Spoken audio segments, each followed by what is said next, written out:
Bonjour. La réduction des subventions de toute nature incite les dirigeants de clubs à trouver des financements alternatifs. Le sponsoring et le mécénat ont la cote, mais c'est un peu le miroir aux alouettes. Tout le monde y croit, mais peu en obtiennent des résultats significatifs et récurrents. Par manque de méthode, mais surtout par un manque d'organisation et à cause d'un réseau de relations trop restreint.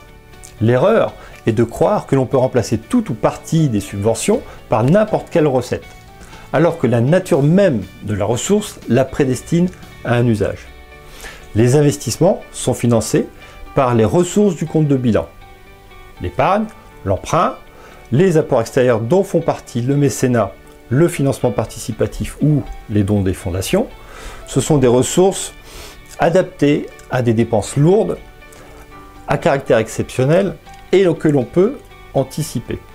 Les actions d'intérêt général sont, selon les subventionneurs, les derniers domaines préservés des subventions.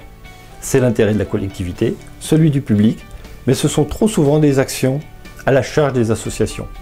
Donc, financez-les au maximum par de la subvention, par des recettes accessoires et privilégiez une organisation bénévole.